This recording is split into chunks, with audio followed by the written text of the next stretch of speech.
Para sa inyo, sinong mas may kasalanan? Yung nagkulang o yung bumitaw? Ang may kasalanan yung bumitaw.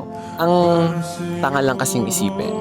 Pag may kulang sa ibang tao, hahanapin mo sa iba. Kapag nag-commit ka sa isang relationship, dapat alam mo na may responsibilidad ko dun sa tao. So, kapag nagkulang ba yung ingredients ng spaghetti sa pansit mo hahanapin? You have to communicate. Kasi nga, again, kaya nga kayo partners para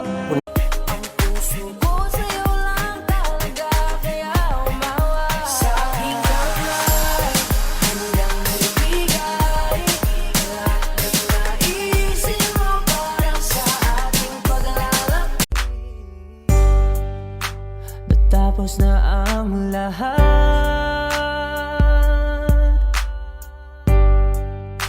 nandito pa rin ako.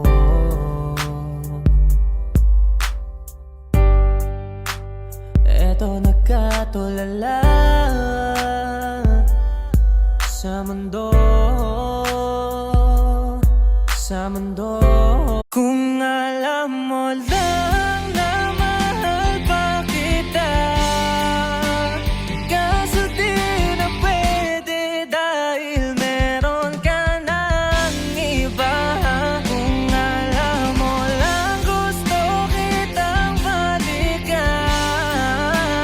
kaso may mahal ka na at di na ako. Kung alam mo lang na mahal pa kita, kaso di na pwede dahil meron ka ng iba. Kung alam mo lang gusto kitang balikan, kaso may mahal ka na at di na ako. Pakisabi na lang na mahal ko siya, binabalik may mahal siyang iba. Pakisabi wag siyang maalala, di ako umaasa. Alam kong ito'y malabo, di ko na mababago. Ganun pa man. There's a calm surrender to the rush of day.